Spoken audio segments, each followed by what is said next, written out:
Aliás, a gente está perto da segunda volta de Claro, eu Cristo? acredito que sim. Sim? Mas vamos lembrar uma coisa. Quando os discípulos perguntaram para Jesus, que sinal haverá de tua vinda e da consumação dos séculos, do fim do mundo, Jesus falou assim, olha, cuidado que ninguém engane vocês. Porque Primeira coisa que ele já virão, falou. cuidado, virão muitos em meu nome dizendo, eu sou o Cristo, enganarão a muitos. Certamente, isso está em Mateus capítulo 24. Depois, quem tiver uma Bíblia em casa, procure aí, Mateus capítulo 24. Ele fala o seguinte, certamente vocês ouvirão falar de guerras e rumores de guerras. Não se assustem, ainda não é o fim. Se levantará nação contra nação, reino contra reino. Haverá fomes e terremotos em vários lugares. Mas isso é apenas o princípio das dores. Princípio das dores, exatamente. Então veja bem, guerra tem no mundo desde que o mundo é mundo. É. Fome, a Bíblia fala fome no Egito na época de José. Então não vou falar assim, o mundo está chegando ao fim porque está tendo guerra. O mundo está chegando ao fim porque está tendo fome. Não faz sentido. Mas o Apocalipse coloca alguns elementos que indicavam quando nós estivéssemos chegando próximos ao fim. Embora, nota de rodapé aqui, ninguém sabe o dia nem a hora da volta de Jesus. Tem estupidez. Tentar adivinhar. Não, claro, não podemos isso. Você entendeu? Bom, mas a gente pode saber a proximidade dos tempos em que vivemos. Então tem algumas coisas no Apocalipse que são características do tempo do fim. Exemplo, Apocalipse 11, 19. Diz assim, as nações ficaram iradas. Chegou, porém, o juízo de Deus e o tempo determinado para ele dar o prêmio aos seus santos e aos profetas, e o tempo para destruir os que estão destruindo a terra. Ora, na época de Cristo não tinha como destruir a terra. O Apocalipse estava fazendo uma profecia de uma época em que a terra poderia ser destruída por seres humanos, coisa que na época do Apocalipse não tinha como. E ele fala depois das pragas de Deus que iriam cair. Essas pragas não caíram ainda. Mas os vislumbres dela... Não caíram? Não. A peste não é... A do Apocalipse, né? É. Mas os vislumbres delas podem estar já batendo as portas. Quer um exemplo? Quer. Diz que um anjo derramou a sua taça sobre o sol. E foi-lhe dado queimar aos homens com grande fogo. Os homens se queimavam com um intenso calor e blasfemavam o nome de Deus que tinha autoridade sobre essa praga. Olha o problema da camada de ozônio, o efeito estufa, o que está acontecendo com o Sol. O outro anjo derramou sua taça sobre os rios e fontes d'água e mares, que se tornaram como sangue de morto. Sangue de morto não é vermelho, dessa cor. Sangue de morto é escuro, é fétido, é quase coagulado. Como é que está Pinheiros, Tietê, Lagoa Rodrigo de Freitas, as águas do mundo? Poluição. As previsões é que até 2025 a guerra do mundo vai ser pela água. É. Fala do anticristo, que ia dominar o mundo inteiro de uma maneira algorítmica. Pacífica, porque é um algoritmo. O 666. O que é o 666? O que é o 666? Na época do Antigo Testamento, Deus deu algumas normas para os judeus. O povo do Oriente Médio, ele é muito simbólico, sabe? Ele tem muito esse lance do símbolo que aqui no Ocidente a gente perde. Então o judeu pode olhar, ele usa o paiot, que significa alguma coisa, o kippah, que é aquele chapeuzinho na cabeça. E Deus falou o seguinte, olha, vocês vão pegar a lei de Deus, escrever um resumo da lei de Deus, e vão colocar por frontal entre os olhos, numa caixinha aqui, e também na mão de vocês.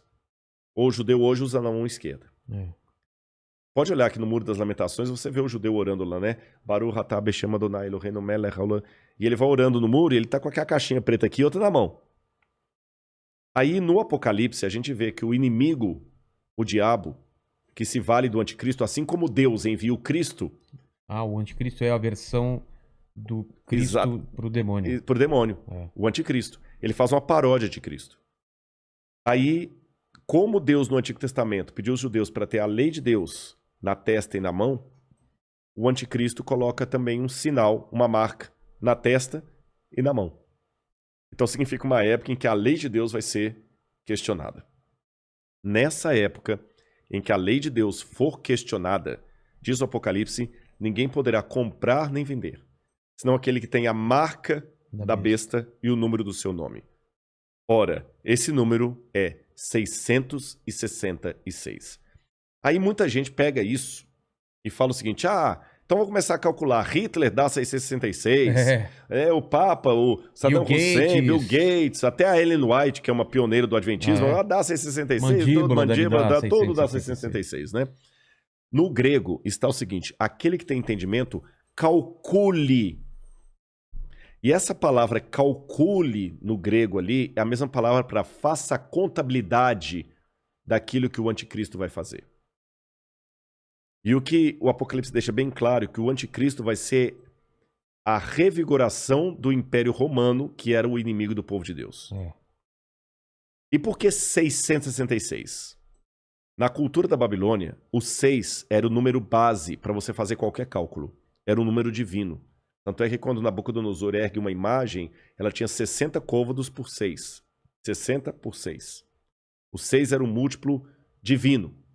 E ali você tem o 666, múltiplo de 6. Agora o Apocalipse fala que ele vai controlar a economia. Os povos da terra vão segui-lo. Ninguém vai poder, falando quem pode pelejar com ele. E o que nós estamos vendo agora é um mundo caminhando pela primeira vez na história para uma unificação mundial. De moeda? De tudo. Parece até teoria da conspiração que eu vou falar, mas não é. O mundo está caminhando para uma unificação. Ah, Rodrigo, mas nunca. Aqui no Brasil mesmo a gente vê a briga dos de esquerda com os de direita. O pessoal não está entendendo. Essa unificação não significa unificação de mente, mas unificação de propósito. Que é um exemplo que o mundo pode se unir por um propósito, apesar de se odiar mutuamente? Pandemia. A pandemia. Exatamente. O Irã está usando máscara, Israel também está usando máscara. Os palestinos estão jogando foguete lá em Israel, Hamas, o Hamas, mas o israelense está usando máscara, o palestino também. O egípcio está usando álcool em gel, o iraniano está usando álcool em gel, o americano está usando álcool em gel, o russo está usando álcool em gel, então o Putin está usando álcool em gel. A mesma coisa o presidente do Brasil, o presidente da Argentina, da Venezuela, o mundo parou. Então é possível essa união do mundo inteiro em algumas coisas mesmo. Ela não só é possível, como ela é um caminho sem volta. Por que está falando tanto em criptomoeda?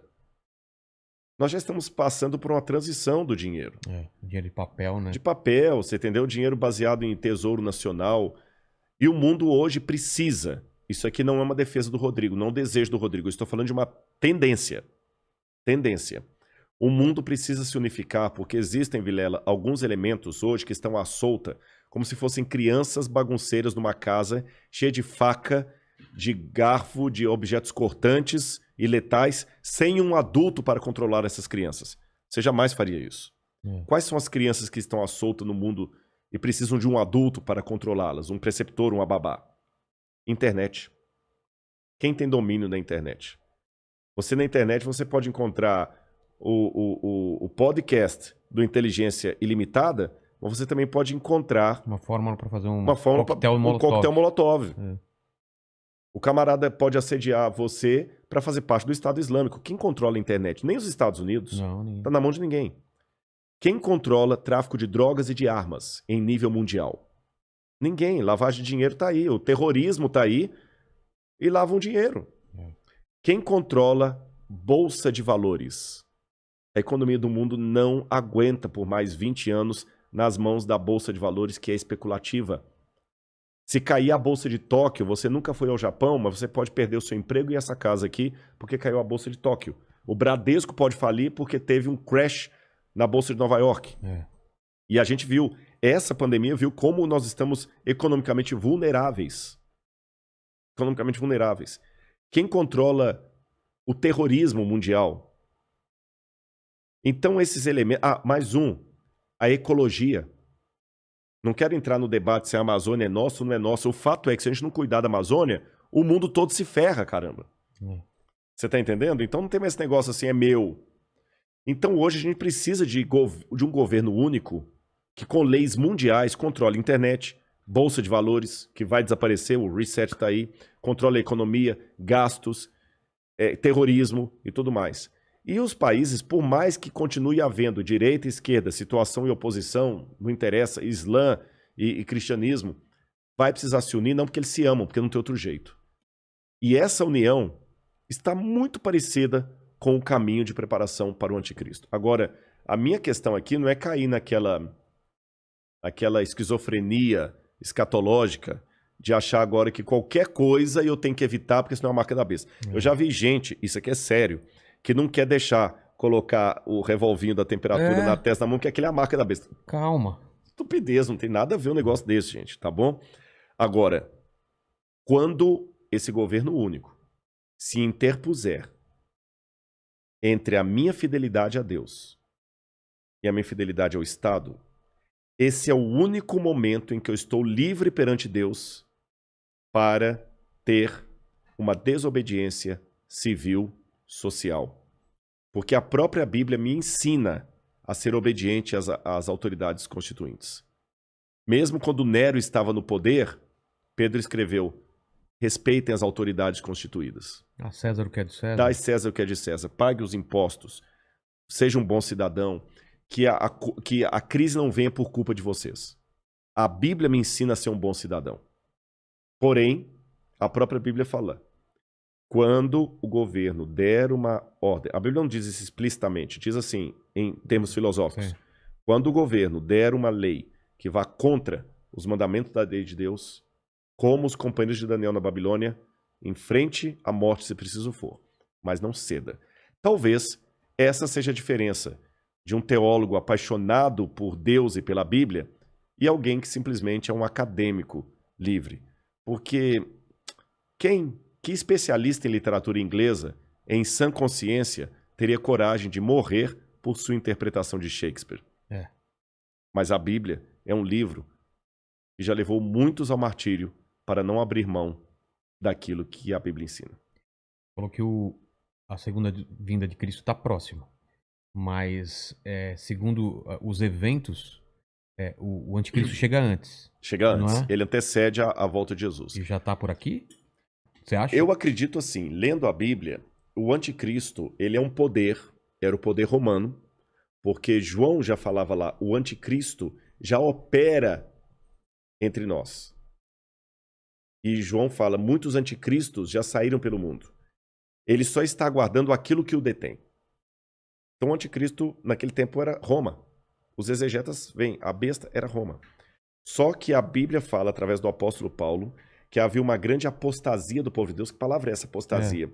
Eles abandonariam a fé, se uniriam a Roma, e Roma no futuro voltaria travestida de cristã, por isso que é o anticristo, nome que não aparece no Apocalipse, mas aparece nas epístolas de João. Ah, tá. Anticristo, anti em grego, é aquele que toma o lugar de. Então o anticristo é aquele que toma o lugar de Cristo e vai dominar o mundo. Então a minha sugestão para todos é o seguinte, fiquem atentos às propostas governamentais. Qualquer coisa que não infrinja a minha fé naquilo que eu entendo pela Bíblia ser o correto, eu vou seguir. Eu vou me vacinar. Eu não vou ficar caindo em teoria da conspiração. Ah, mas a vacina é uma maneira de aniquilar um terço da humanidade. Eu acho que vai ser muito mais fácil Eu vou me vacinar. Só não vou tomar a Coronavac, né? Que é que está questionada aí, senão eu não posso entrar em Israel. Mas eu vou me vacinar. Israel não aceita. Não aceitou Muitos países da Europa não aceitam a Coronavac, né? Lamento o Butantan aí, mas a menos que mude o cenário, a Coronavac não está sendo aceita. A Pfizer, ou a Moderna, ou a outra, lá de Oxford. Essas são aceitas.